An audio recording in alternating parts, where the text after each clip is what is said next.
नमस्कार, मैं हूं मनोज मुंतशिर। गौरवशाली गुजरात की इस धरती को मेरा प्रणाम और आप सबका अभिनंदन।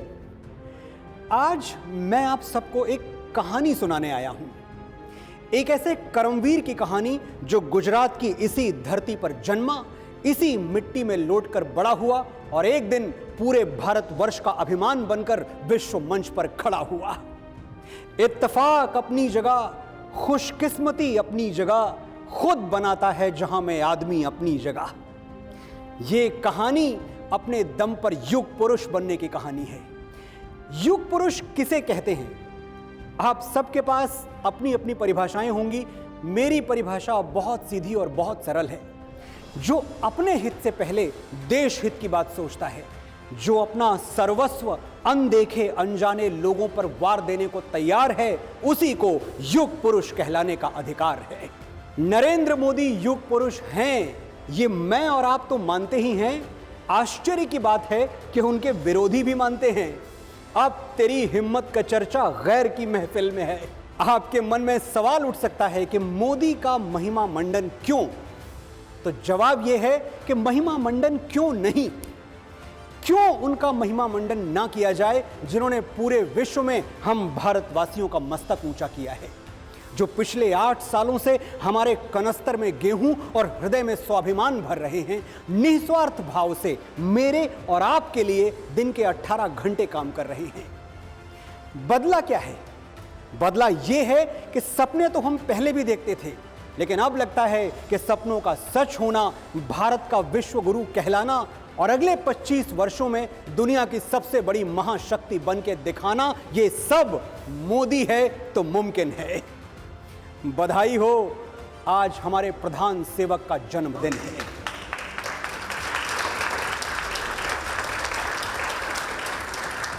नरेंद्र मोदी राष्ट्र नायक हैं, लेकिन किसी भी नायक की कथा तब तक अधूरी है जब तक हम उस कहानी के बड़े किरदारों से नहीं मिलते। आज मैं आपको मिलाऊंगा उन लोगों से जिन्होंने सड़क से संसद तक मोदी जी की यात्रा देखी है, उन्हें एक कार्यकर्ता से प्रधानमंत्री बनते हुए देखा है। वो लोग जो राजनेता मोदी से बहुत पहले बालक नरेंद्र को जानते थे, जिन्होंने मोदी का बचपन देखा, लड़कपन देखा, उनको संघर्षों से जूझते और जीतते देखा। आज टीवी 9 भारतवर्ष पर मैं मनोज मुंतशिर आपके लिए लेकर आया हूं नरेंद्र मोदी पर बना हुआ टेलीविजन इतिहास का सबसे बड़ा शो नमो नामा।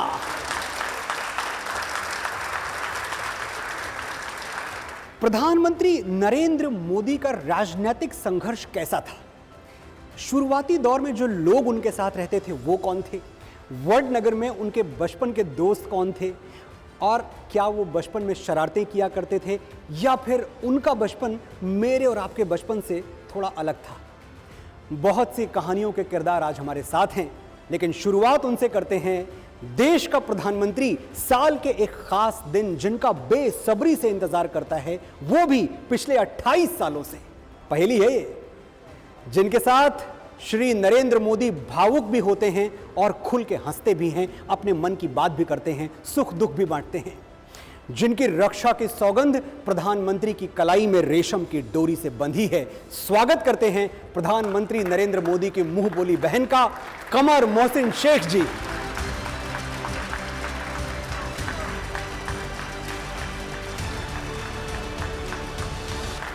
नमस्ते कमर जी। नमस्ते। नमस्ते भैया, कैसे हैं आप? मैं बहुत अच्छा हूं। और सबसे पहले ये बात हम आगे बढ़ाएं, इससे पहले मैं एक हक चाहता हूं आपसे कि मुझे आप दीदी कहने की इजाज़त दे दें। पूरी इजाज़त है। दीदी हैं आप मेरी? दीदी कहें, कुछ भी कहें, अम्मा कहें, कुछ भी कहें, सब मंजूर है। ज़रूर कहिए। मैं दीदी ही कहूँगा। जी। बहुत बहुत अच्छा लग रहा है आपको देख के। मुझे भी। अगर मैं एक छोटी सी बात अपने बारे में कहूँ जी दीदी। तो आपको पता होगा कि मैं कराची से थी, तो शादी 20-21 साल की जब मैं हुई और शादी में मैं यहाँ जब आप कराची से थी, आपकी पैदाइश कराची की है? पैदाइश कराची से। उससे एक छोटी सी बात मुझे याद आती है जी। कि जैसे एक माँ होती है पैदा करने वाली और एक माँ होती है पालने वाली। मुझे ऐसा महसूस होता है कि पैदा करने वाली माँ जो है वो पाकिस्तान था और मुझे परवान चढ़ाने वाली जो माँ है वो हिंदुस्तान है। क्या बात है, तालियां हर वक्त। तालियां।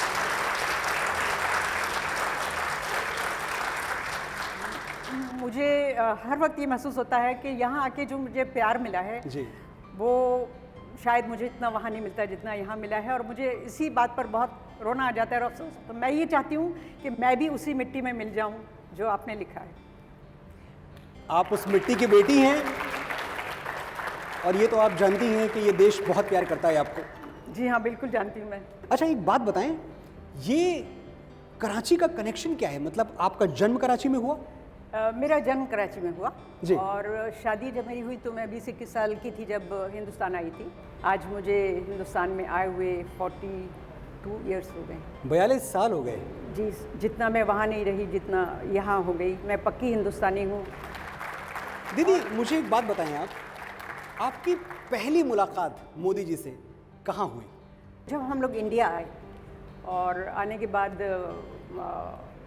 यहाँ पर अपने काम की शुरुआत की, तो दिलीप भाई संघानी का आपने नाम सुना होगा। वो यहाँ पर इफ्को के चेयरमैन हैं अभी। अच्छा। उनका घर दिल्ली में था जी। और वो एमपी थे तब। जी। तो उनसे मेरे हस्बैंड की बहुत अच्छी दोस्ती थी। जी। तो जब भी हम लोग दिल्ली जाते थे, दिल्ली इस वजह से जाते थे कि मेरे हस्बैंड पेंटर हैं और हम अपने पेंटिंग का एग्जीबिशन दिल्ली में करते थे। अच्छा, आपके हस्बैंड पेंटिंग करते हैं? जी हाँ, मेरे क्या हस्बैंड बात है? प्राइम मिनिस्टर हाउस से लेके सभी जगह पर उनके पेंटिंग्स हैं, इंटरनेशनल लेवल पर भी उनके पेंटिंग्स हैं। तो एक बार हम लोग दिलीप भाई के घर गए और वहाँ सुबह से शाम तक हम रहे, लेकिन रात को मोदी जी आए। दिलीप भाई के घर में आए? जी हाँ, वो वहाँ वहीं ठहरते थे वो। हम अच्छा। तो उस दिन गए थे, तो दिलीप भाई ने कहा कि आप यहाँ रुक सकते हैं, मेरे यहाँ जगह है। ये कौन से साल की बात होगी? वो एमपी थे उस साल, तकरीबन 30 साल तो होंगे, 25 से 30 साल। बहुत पुरानी 30 बात। साल, हाँ जी। वाह। इतने जी। और उस वक्त नरेंद्र भाई कार्यकर्ता थे। जी। लेकिन आपको मैं ये बताना चाहती हूँ कि मैं उस दौरान इतने सारे लोगों को मिली थी। जी। लेकिन जब दिलीप भाई ने मिलवाया मोदी जी से, जी। उस वक्त उन्होंने उनके सामने देखना, उनकी आंखों में देखना भी यानी बहुत बड़ी बात है। ऐसा लगता है कि कुछ खास शख्सियत के मालिक हैं।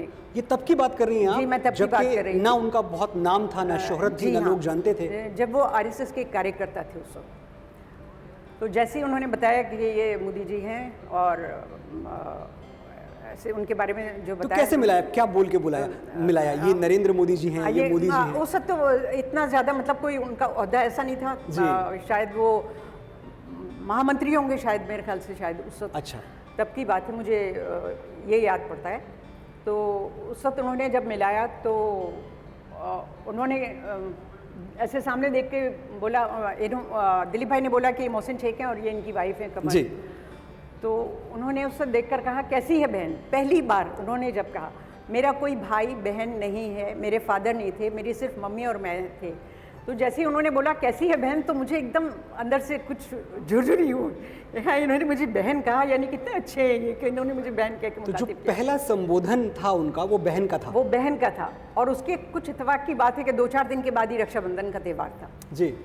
उस वक्त मुझे पता था कि शायद ये जो राखी है ये भाइयों को बांधते हैं। पहले मुझे ये पता नहीं था कि ये भाइयों को बांधते हैं, मैं समझती थी कि लड़कों को खाली बांधते हैं। अच्छा।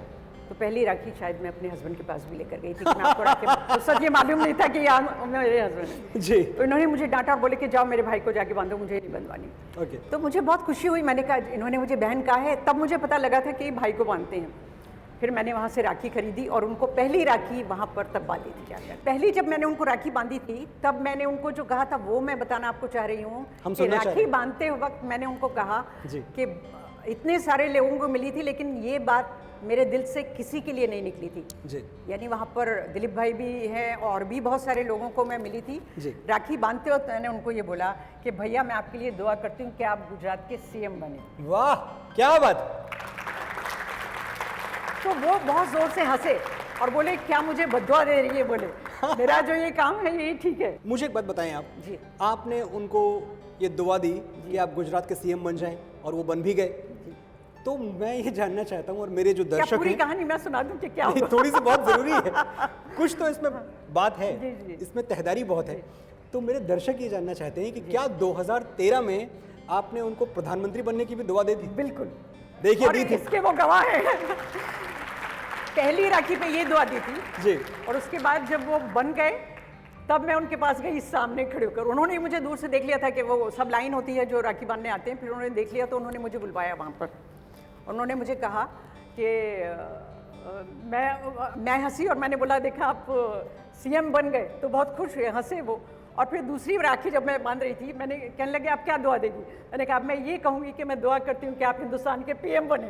तो फिर वहाँ से जोर से वो फोटो भी है मेरे पास उनका हंसता दीदी हुआ। जी 2024 आने वाला है। हाँ। मैं चाहता हूँ 2024 की दुआ आज आप इस मंच पे दे दें। इंशाल्लाह वो फिर से आएंगे और फिर से इसी तरीके से काम करेंगे और हम सबकी दुआएं उनके साथ में हैं। क्या बात, जरूर आएंगे, जरूर आएंगे। बहुत बहुत आभार आपका, आप यहाँ आई। इतनी बातें मैं आपसे कर सकता हूँ कि पूरी शाम पूरी रात निकल जाए। ये तो आप जानती हैं कि ये उत्सव के जो मौके हैं ये आपके भाई हमें देते रहेंगे, जी जी बार बार देते रहेंगे। बिल्कुल बिल्कुल। तो अगली मुलाकात तक बहुत बहुत अभिवादन और आभार आपका जी। राखी की डोर मोदी जी को अपनी बहन से जोड़ती है और विश्वास का सूत्र उन्हें पूरे गुजरात से जोड़ता है। हमने प्रधानमंत्री नरेंद्र मोदी को कई बार भावुक होते हुए देखा है, खास तौर पर जब कच्छ में आए हुए भूकंप का जिक्र आता है। जब वो आपदा आई तो किसी को कुछ समझ में नहीं आ रहा था कि क्या किया जाए, लेकिन नरेंद्र मोदी को ठहर कर सोचने का होश नहीं था। वो नंगे पांव दौड़ पड़े उनकी ओर जिन्हें निस्वार्थ सेवा की जरूरत थी। वो लोग जो अपना सब कुछ खोकर भी ये आस लगाए हुए थे कि शायद आसमान से कोई देवदूत मदद के लिए आ जाए। देवदूत आया, लेकिन हवाओं में उड़ता हुआ नहीं, मोटरसाइकिल की पिछली सीट पर बैठा हुआ। उन दिनों जो मोदी जी के सारथी हुआ करते थे, जिनके हाथों में मोटरसाइकिल की स्टीयरिंग थी, आज वो हमारे बीच हैं। मैं स्वागत करता हूं श्री दिलीप देशमुख जी का।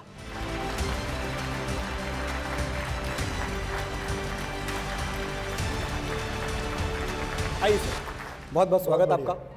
दिलीप जी, हम जब अभी बातें कर रहे थे कि कैसे आप नरेंद्र मोदी जी के सारथी हुआ करते थे, जो पूरा देश चला रहे हैं, और अब तो मैं ये कह सकता हूं कि सिर्फ देश ही नहीं, जो विश्व की नीतियां हैं, दुनिया की नीतियां, वो भी मोदी जी उनमें थोड़ा बहुत दखल रखते हैं आजकल। बड़ी बात है हमारे पूरे देश के लिए। आपकी पहली मुलाकात कब और कहाँ हुई थी? 1987 में, 1987 में जी। मैं यहाँ संघ का प्रचारक बनकर आया गुजरात में जी। तब मेरी उनकी मुलाकात सूरत में पहली बार हुई थी। सूरत में? जी जी, मैं सूरत में प्रचारक था। अच्छा। और तब नरेंद्र भाई यहाँ प्रदेश के संगठन मंत्री थे बीजेपी के। जी। तो पहली मुलाकात मेरी वहाँ हुई थी, संघ के कार्यालय में। तो कोई दृश्य याद है, कैसे मिल गए, क्या कर रहे थे? बिल्कुल, यानी वो उन्होंने मुझे एकदम, उनको पता था मेरा नाम वगैरह। जी। तो उन्होंने मुझे पूछा था कैसे हो, क्या है। जी। एकदम स्वाभाविक, जैसे एक प्रचारक एक कार्यकर्ता दूसरे कार्यकर्ता से मिलता है, कुछ बातें सूरत की वगैरह उन्होंने पूछी और ऐसे बातचीत होती थी। और ये जो कच्छ में आपदा आई, जी, जब इसकी खबर पहली बार आपने सुनी या उन्होंने सुनी, तो कैसे आप दोनों कनेक्ट हुए एक दूसरे के साथ? जब ये आपदा आई 26 जनवरी 2001 को, तो उस समय मैं तो कच्छ में ही था। जी। मैं संघ का कच्छ का विभाग प्रचारक था। जी। और दूसरे दिन सुबह 27 तारीख को, क्योंकि उस समय तो कम्युनिकेशन का कोई माध्यम नहीं था, जी। 26 तारीख को सारे टेलीफोन वगैरह बंद हो गए थे, बिजली चली गई थी। हाँ हाँ। 27 तारीख सुबह नरेंद्र भाई वहाँ पहुँच गए थे जी। और कुछ लोगों के साथ वो आए थे अलग फ्लाइट से यहाँ से। और 27 तारीख सुबह वहाँ का एक जुबली ग्राउंड है, उस ग्राउंड में मेरी उनकी मुलाकात हुई। 4-5 दिन के बाद वो फिर से आए थे। ये जो मोटरसाइकिल वाली मेरी जो फोटो है, और कई बार हम उनके साथ मैं मोटरसाइकिल पर गया हूँ। वो कार लेकर आए थे अहमदाबाद से वहाँ, और उन्होंने कहा कि हमको मोटरसाइकिल में पूरे शहर में घूमना है। ये तस्वीर देखिए आप, ये तस्वीर। जी हाँ, तभी यही की तस्वीर है। क्योंकि ये जो पीछे आपको दिख रहा है जी। वो सारा मलबा पड़ा है। जी। और केवल तस्वीर तो मोटरसाइकिल पे ली गई, लेकिन कई जगह ऐसी थी जहाँ हम नीचे उतरना पड़ा। जी। गलियों में भी नरेंद्र भाई गए थे, क्योंकि कई बिल्डिंग ऐसे गिर गई थी जहाँ कोई रहता नहीं था। कोई एक आध जगह ऐसी भी थी कि जहाँ मलबे के नीचे कोई दबा हुआ था, बाकी सब हमारे स्वयंसेवक काम कर रहे थे।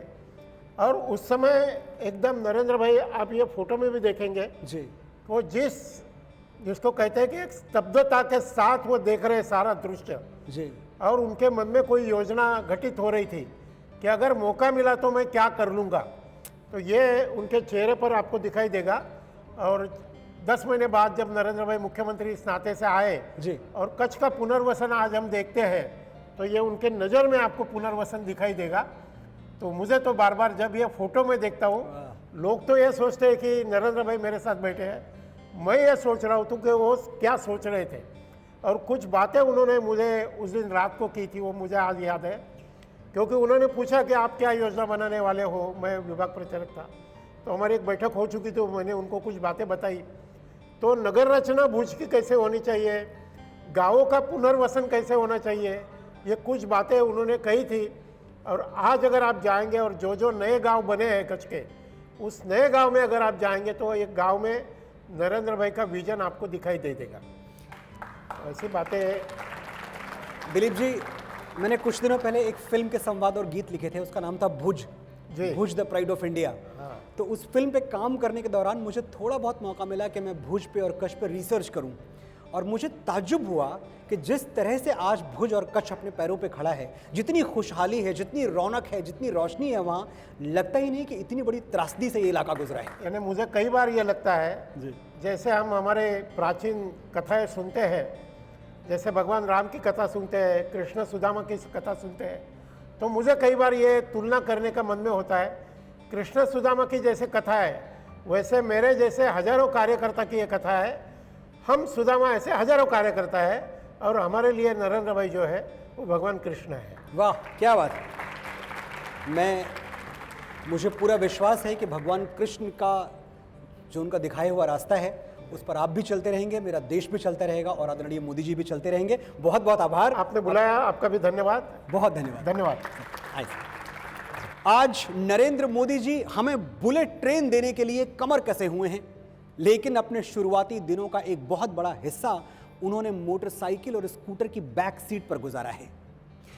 गांव गांव, गली गली, कभी संगठन के काम से तो कभी चुनाव प्रचार के लिए मोदी जी लगातार 2 व्हीलर यात्राएं करते रहे।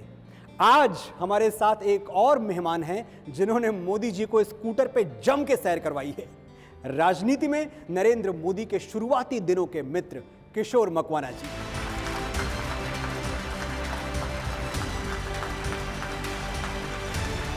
नमस्कार, आए। कैसे हैं किशोर जी? बहुत बहुत आपका स्वागत TV9 भारतवर्ष पर। यहाँ जो भी मेहमान आ रहे हैं, मैं उनसे बार बार एक ही सवाल पूछ रहा हूँ। मैं जानता हूँ सवाल रिपीटेटिव है, लेकिन उस सवाल में इतना मजा है कि पूछे बिना मैं रह नहीं पाता। तो सवाल आपसे भी वही है कि पहली बार किशोर मकवाना जी की मुलाकात नरेंद्र मोदी जी से कहाँ और कैसे हुई? यहाँ अहमदाबाद से 40 किलोमीटर दूर धौलका एक छोटा सा नगर है। धौलका जी, धौलका तालुका है सेंटर मुख्यतः। तो वहाँ पर मैं 12वीं कक्षा में पढ़ता था उस समय, और नरेंद्र भाई हमारे विभाग प्रचारक थे। अच्छा। संघ में 3 जिलों को मिलाकर एक विभाग बनता है, उसके वो विभाग प्रचारक थे संघ के। अच्छा। तो इस नाते वो वहाँ पर उनका प्रवास वगैरह रहता था। महीने में शायद 2-3 बार आते थे वो। ST जो स्टेट ट्रांसपोर्ट की बस है उसमें बैठ के वो वहाँ पर आते थे उस समय। अच्छा। ओ हाँ, नरेंद्र भाई तो वहाँ पर आते थे। तो उस समय मैं नया नया संघ की शाखा में जाता था, तो किसी ने कहा कि आज नरेंद्र भाई हमारे जो प्रचारक हैं उनका बौद्धिक है मकर संक्रांति उत्सव का।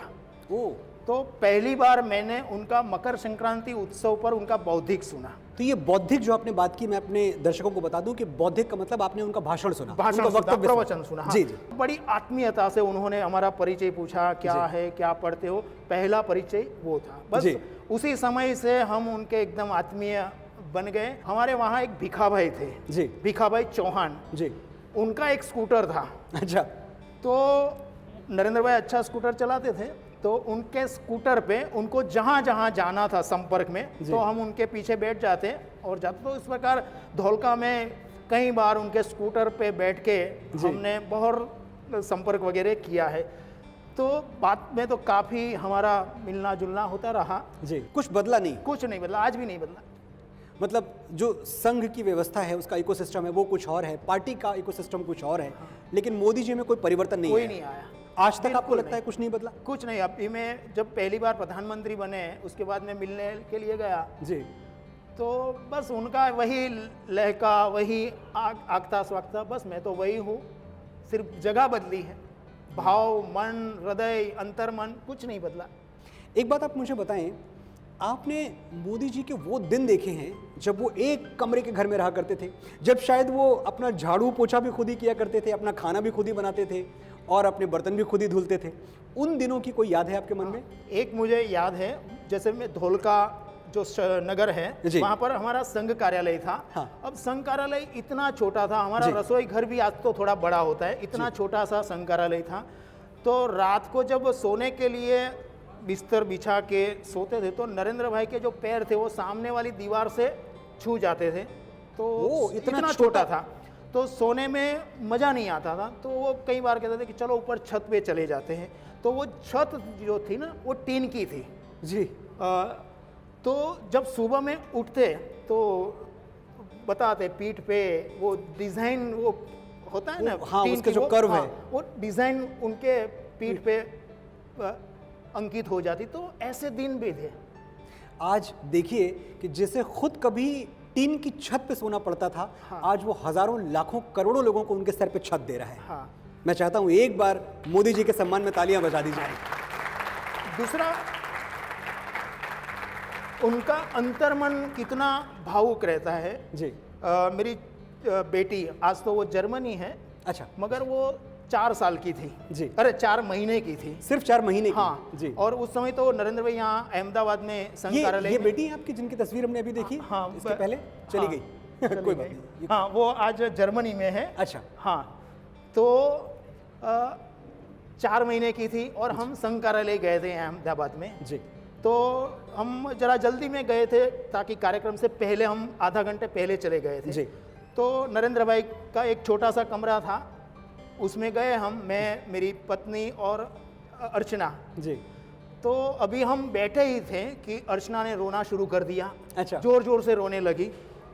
तो देखो नरेंद्र भाई का तुरंत वो पहचान गए कि वो क्यों रो रही है। वो तुरंत खड़े हुए और पता नहीं, हमें लगा कहाँ गए। वो संघ कार्यालय का रसोई घर था, उसमें गए। वो शायद दूध नहीं था, उन्होंने दूध की व्यवस्था की और दूध गर्म करके ठंडा करके लेकर आए और कहा कि उनको पिलाइए। और जैसे ही दूध पिया अर्चना ने, शांत हो गई। वाह। तो अभी वो जर्मनी जाने से पहले वो उनको मिलने के लिए गई थी। जी। तो मेरी बेटी ने सहज कहा कि काका, आपने मुझे 4 महीने की थी तब दूध पिलाया था। तो नरेंद्र भाई की जो चेहरा था, आंखें थी, एकदम भावुक हो गए कि, और वो इतना ही बोले कि पता नहीं दिन कहाँ चले गए, हाँ। कितनी जल्दी। तो इतने वो भावुक भी हैं, इतने वो ध्यान भी रखते हैं अपने जहाँ जहाँ उनके आत्मीय संबंध होते हैं। बहुत बहुत आभार आपका किशोर जी, आपसे बात करके बड़ा मजा आया। धन्यवाद। फिर मुलाकात होगी। जी आइए। नरेंद्र मोदी जी की कथा के एक प्रमुख किरदार ने हमारे लिए संदेश भेजा है, आइए सुनते हैं। सचमुच में वो सुपर ह्यूमन है। एक व्यक्ति में इतनी क्षमताएं हो सकती है, ये कभी देख के हम आश्चर्यचकित रह जाते हैं। वो भारत को भगवान का वरदान है। मेरी मुलाकात उनसे, अंतरंग मुलाकात हुई तब जब डॉक्टर आदरणीय मुरली मनोहर जोशी जी ने एकता यात्रा निकाली थी, जिसके वो प्रभारी थे और अपनी पूरी टीम के साथ एकता यात्रा को सफल बनाने में जुटे हुए थे।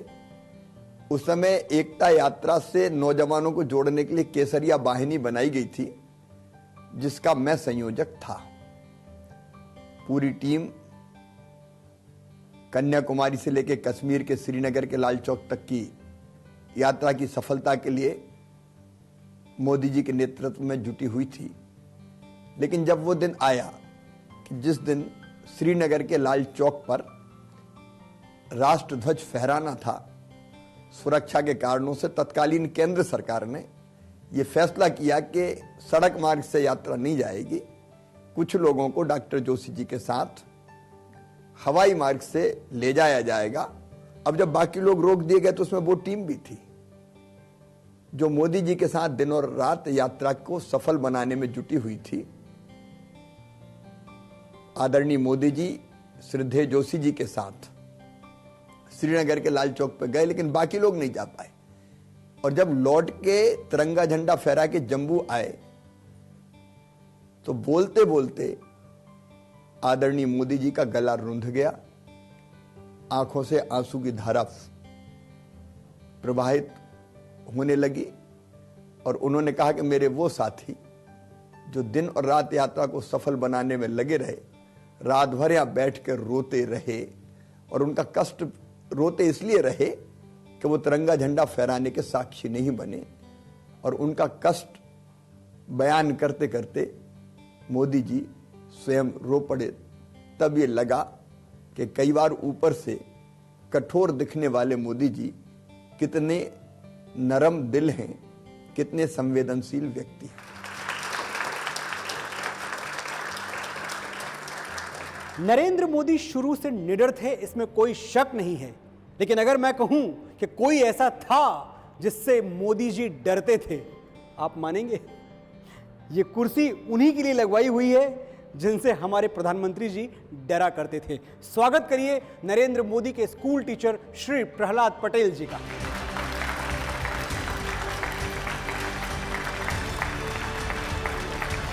सर आए।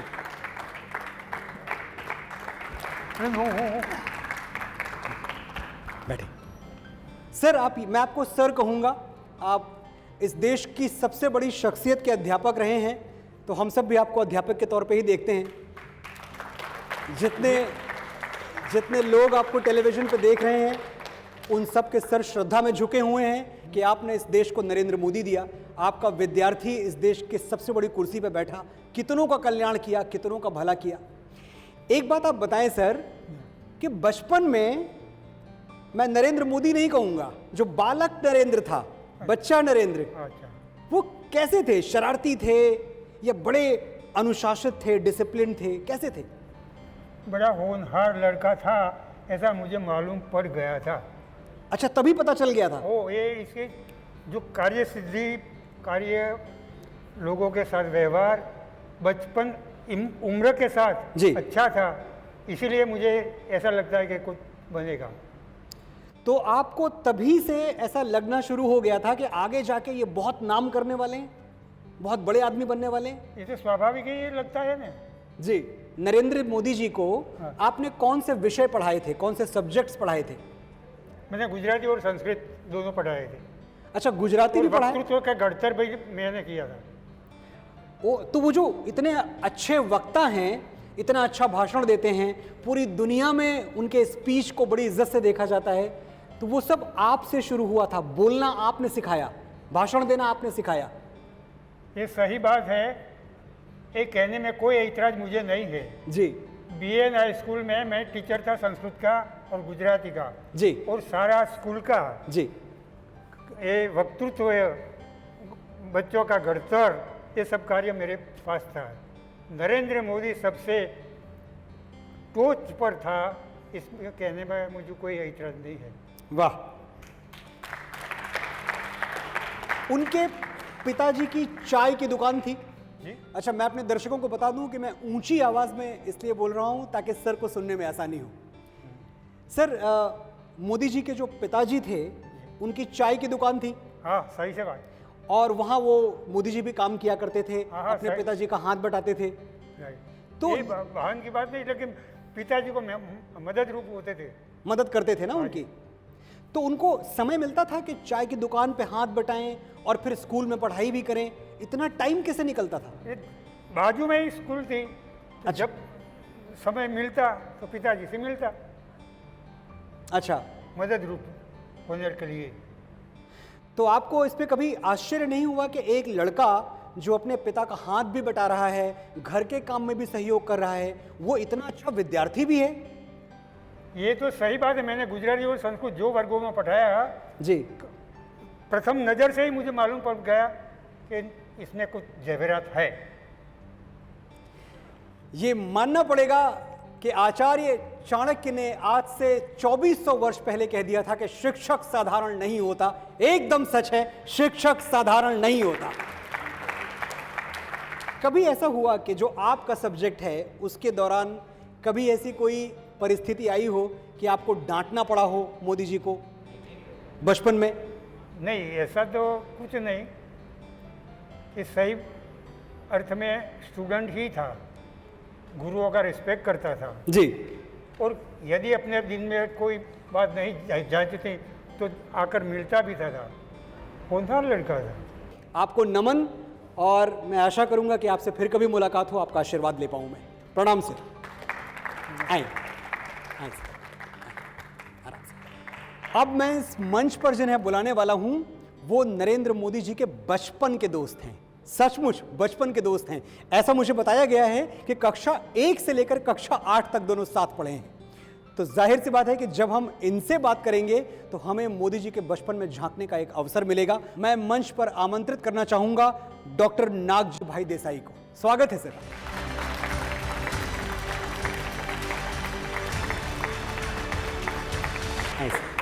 नमस्कार सर। नमस्कार सर। डॉक्टर नागजी भाई, बहुत बहुत स्वागत आपका हमारे इस मंच पे। शुक्रिया। बहुत बड़ा दिन है, आपके मित्र का जन्मदिवस है, सारा उत्सव उसी के लिए है। टीवी 9 भारतवर्ष ने ये पूरी शाम सजा रखी है और मैं इस मंच पे बहुत देर से बोले चला जा रहा हूँ। अब एक ऐसा वक्त आ गया है कि मैं चुप हो जाऊं और आप बोलें, क्योंकि हम सबको और इस पूरे देश को ये जानना है कि बचपन के मोदी कैसे थे। मैं डॉक्टर नागजीभाई देसाई जी पूर्व प्रमुख वडनगर नटरबाड़ीरा और माननीय श्री नरेंद्र भाई जी 8 धोरण से 11 धोरण तक साथ में रहे, साथ में पढ़े और साथ में खेले। 8 धोरण से 11 धोरण ओल्ड एसएससी तक, पहली कक्षा से 11वीं कक्षा तक 11वीं आप कक्षा साथ में तक। रहे। वाह, बहुत लंबा साथ रहा बचपन का। और बचपन से ही माननीय श्री नरेंद्र भाई चपड़, चंचल और कुशल विद्यार्थी थे अच्छा, और उसको स्पष्ट व्यक्ता थे, त्वरित निर्णय लेने वाले थे, सत्य से आ रही थे और स्वच्छता से आ रही थे और खादी से आ रही थे।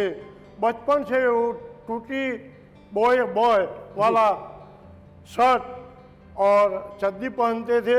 अच्छा, और बाद में हम 1 से 7 धोरण तक प्राइमरी स्कूल में पढ़े और 8 से 11 तक बीएन स्कूल में पढ़े। तो वो जो कपड़े पहनते थे वो स्वच्छ और सुंदर कपड़ों का उसको शौक था जी। वो बचपन में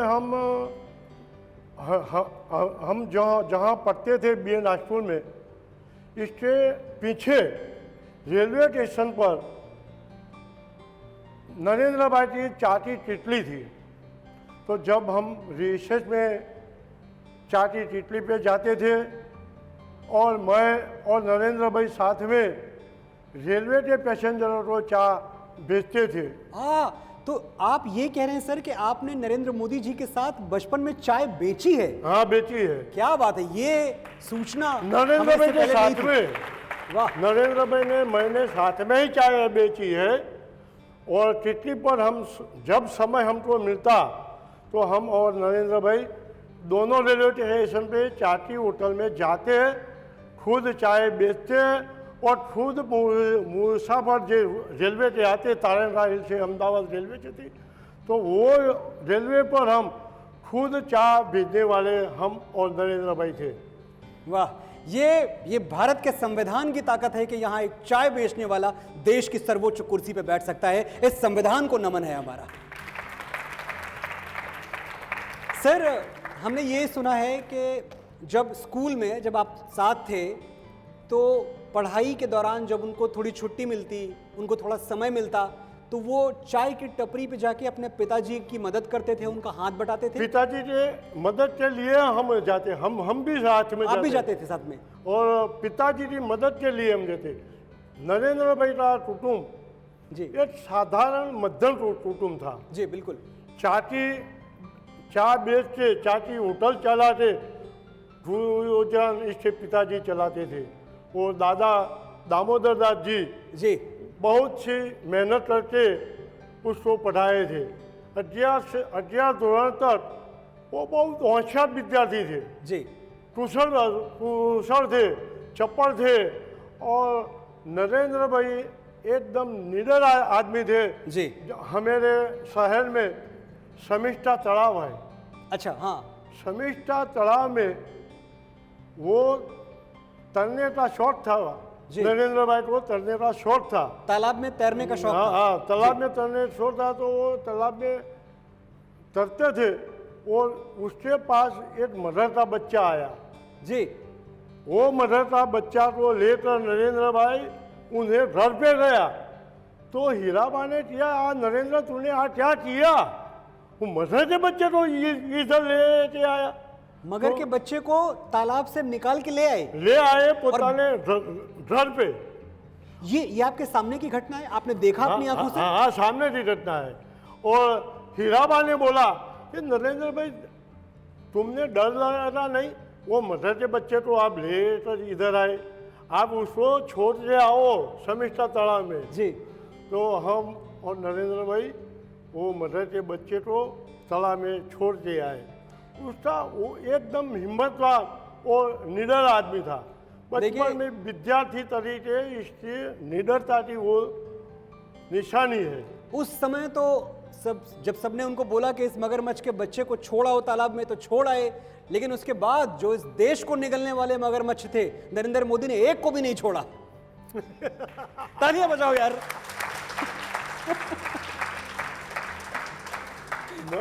मैं और नरेंद्र भाई जी। बीएन हॉस्टल में पढ़ते थे। अच्छा। 8वां दौर में। जी जी जी। और स्कूल तरफ से जी। भरथुआरी राजा का नाटक बजाने वाले थे। जी। तो वो आचार्य ने बोला कि नरेंद्र भाई को भरथुआरी का पात्र दो। भर्तहरि का? ओ, भरथुआरी का पात्र दो। मुनि भर्तहरि। हाँ, तो नरेंद्र भाई ने भर्तृहरि का पात्र लिया और ऐसा नाटक बजवाया जैसे भर्तृहरि ने संसार का त्याग किया, ऐसा ही त्याग नरेंद्र मोदी ने किया। भर्तृहरि का पात्र इसलिए पसंद किया, वो अभी भी राजा है, देश का राजा है। भर्तृहरि जैसा बिन सन्यासी आदमी है और उससे संसार का त्याग कर दिया। क्या बात है, क्या बात है। नागजी भाई बहुत बहुत शुक्रिया, बहुत आभार आपका यहाँ आने के लिए। और मैं ये प्रार्थना करूँगा कि आपकी मित्रता ऐसे ही सलामत रहे, आपकी दोस्ती बनी रहे, और हम फिर कभी अगर अवसर हुआ तो आपसे मुलाकात होगी। शुक्रिया। प्रणाम सर। Thank you sir. हमें एक और संदेश प्राप्त हुआ है उनसे जिनका मोदी जी की जीवन यात्रा में बहुत बड़ा योगदान है। आइए सुनते हैं। प्रधानमंत्री मोदी जी सदैव और सजीव संपर्क में रहते हैं कार्यकर्ताओं के साथ, और उनके ऑफिस में इसकी भरपूर व्यवस्था है, और हर चीज़ को रिस्पॉन्ड करना उनके ऑफिस और उनके द्वारा किया जाता है।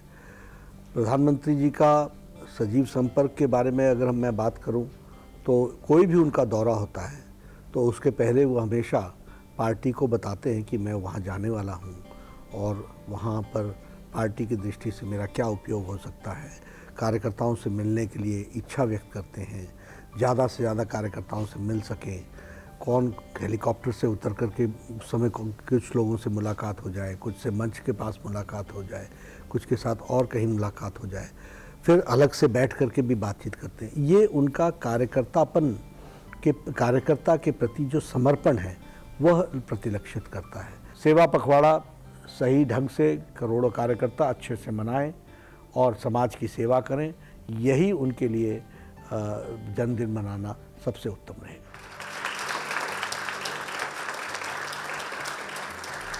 इमरजेंसी से मोदी जी का एक गहरा रिश्ता है।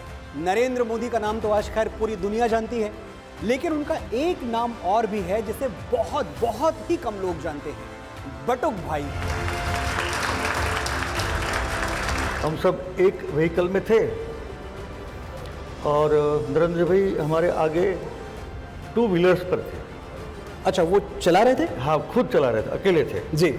मालूम नहीं था कि सामने से all of a sudden police आएगी। ओ, सामने पुलिस, बीच में नरेंद्र भाई और पीछे हम सब। ये पुलिस को देख करके नरेंद्र भाई ने वो सिग्नल बताई कि मैं राइट को जाता हूँ और फिर लेफ्ट को आप जाना है। जी।